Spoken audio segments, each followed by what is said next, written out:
മുഅ്മിനീങ്ങളെ,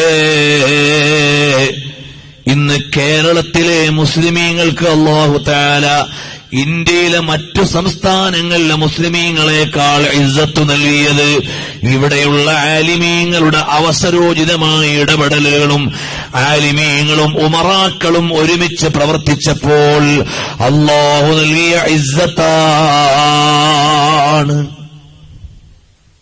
യുപിയിൽ 4.5 കോടി മുസ്ലിമീങ്ങളുണ്ട്. അവിടെ എന്തേ ഇത്തരം ഒരു പ്രതാപം ഉണ്ടാവാത്തത്? ബംഗാളിൽ 3 കോടിയോളം മുസ്ലിങ്ങളുണ്ട്.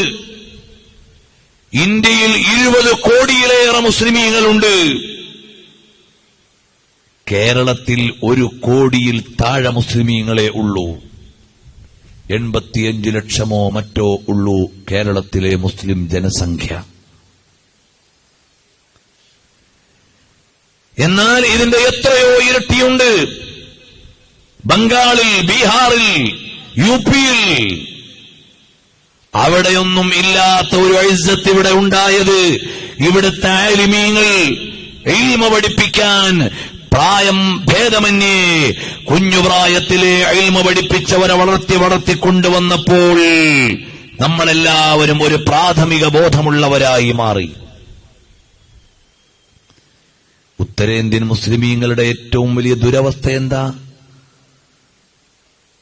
ഒരു നാട്ടിൽ ചെന്നിട്ട് ഞങ്ങൾ ചോദിക്കും, സാധാരണ അള്ളാഹുവിന്റെ തൗഫീഖ് കൊണ്ട് തെക്കുന്ന് വടക്കോട്ടും വടക്കുന്ന് തെക്കോട്ടും ഇന്ത്യയിൽ അങ്ങോളം ഇങ്ങോളം പല പ്രാവശ്യം ഞങ്ങൾ യാത്ര ചെയ്തിട്ടുണ്ട്. കശ്മീരിൽ നിന്ന് ഇങ്ങ് കന്യാകുമാരി വരെയും, കോഴിക്കോട് നിന്ന് അങ്ങ് ശ്രീനഗർ വരെയും, അങ്ങനെ അങ്ങോട്ടും ഇങ്ങോട്ടും ഇന്ത്യയിലെ ഏതാണ്ട് എല്ലാ സംസ്ഥാനങ്ങളിലും പല പ്രാവശ്യവും അള്ളാഹുവിന്റെ തൗഫീഖ് കൊണ്ട് ഞങ്ങൾ പോയി. അവിടെ ചെല്ലുമ്പോൾ ഓരോ സംസ്ഥാനത്തിലും ചെല്ലുമ്പോൾ ഞങ്ങൾ ചോദിക്കും, ഇവിടെ എത്ര ശതമാനം മുസ്ലിമീങ്ങൾ നിസ്കരിക്കും? 5%, 10%, 20%. അങ്ങനെയുള്ള നാട്ടിൽ അള്ളാഹുവിന്റെ റഹ്മത്ത് എങ്ങനെ ഉണ്ടാകും? ചില നാടുകളിൽ ചെന്നാൽ സ്ത്രീകൾക്ക് നിസ്കാരമുണ്ട് എന്ന് പോലും അവർക്കറിയില്ല. അത് പുരുഷന്മാർക്കുള്ള പണിയാണ് എന്നേ അറിയൂ. അവിടെ ശരിയായ വിധത്തിൽ മതം പഠിപ്പിക്കപ്പെടാതെ പോയതുകൊണ്ടാണ്.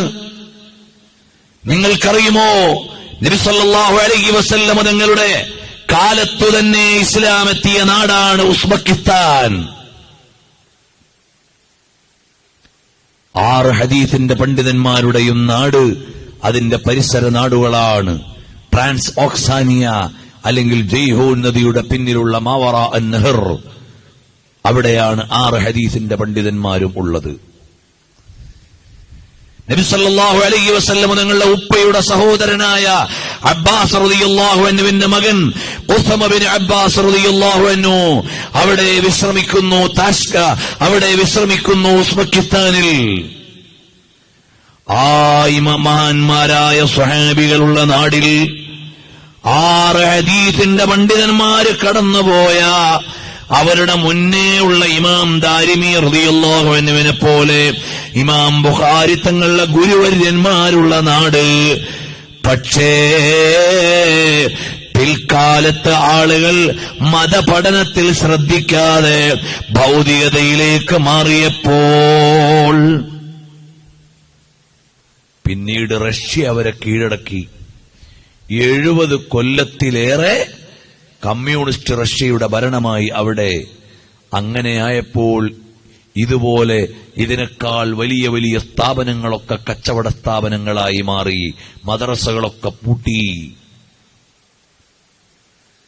ഇപ്പോൾ ഈ രാജ്യങ്ങളൊക്കെ സ്വാതന്ത്ര്യം കിട്ടിയിട്ട് ഉസ്ബെക്കിസ്ഥാനും കിർഗിസ്ഥാനും കസാക്കിസ്ഥാനും അസർബൈജാനും തുടങ്ങിയുള്ള ഈ രാജ്യങ്ങളൊക്കെ ഇപ്പൊ സ്വാതന്ത്ര്യം കിട്ടിയിട്ട് 2 പതിറ്റാണ്ട് കഴിഞ്ഞു. ഇപ്പൊ അവിടെ പഠിപ്പിക്കണോന്നുള്ള ബോധം വരികയാണ്. ആ നാട്ടിൽ ചെന്നിട്ട് അസ്സലാമു അലൈക്കും എന്ന് പറഞ്ഞാൽ അവര് തിരിച്ച് അസ്സലാമു അലൈക്കും എന്നാ പറയാ. വഅലൈക്കും അസ്സലാം എന്ന് പറയാൻ അറിയില്ല. നമ്മൾ സാധാരണ പറയും ഉത്തരേന്ത്യൻ മുസ്ലിമീങ്ങളൊക്കെ നാമമാത്ര മുസ്ലിങ്ങളാണ്, പേര് വലിയ പേരാ. സദഖത്തുള്ള, ഖുദ്റത്തുള്ള എന്നൊക്കെ വലിയ വലിയ പേരുണ്ടാവുന്നു. എന്നാൽ ആ രാജ്യങ്ങളിൽ ചെല്ലുമ്പോ പേരുപോലും അറിയില്ല, പേരുപോലും മാറിപ്പോയി, പേരുപോലും ഇല്ലാതെയായിപ്പോയി മുസ്ലിമീങ്ങൾ. ഇപ്പോഴാണ് അവർക്കറിയുന്നത് ഇസ്ലാമിന്റെ വില. അതുകൊണ്ട് നമ്മൾ ഗൗരവത്തോടെ ആലോചിക്കണം. നമ്മൾ അല്ലാഹുവിന്റെ ദീനിന്റെ ഇൽമിനെ സംരക്ഷിച്ചില്ലെങ്കിൽ വരാൻ പോകുന്ന നഷ്ടം ചെറുതല്ല. ഓ മുഅ്മിനീങ്ങളെ, അല്ലാഹുവിനോടുള്ള മഹബ്ബത്തിന്റെ മധുരമറിയണോ? നബി സല്ലല്ലാഹു അലൈഹി വസല്ലം തങ്ങളോടുള്ള ഇഷ്കിന്റെ മധുരമറിയണോ? അതിനെല്ലാം ആരാണ് അല്ലാഹു തആല എന്നറിയണം. ഹബീബായ സല്ലല്ലാഹു അലൈഹി വസല്ലം തങ്ങൾ ആരാണെന്നറിയണം. അപ്പോഴാണ് മഹബ്ബത്തിന്റെ മധുരം വർദ്ധിക്കുന്നത്, അങ്ങോട്ട് ചേരാനാവുന്നത്. അല്ലാഹുവേ, ഞങ്ങളുടെ ഖൽബ് മദീനയിലേക്കൊന്ന് ചേർത്തു തരണം അല്ലാഹ്.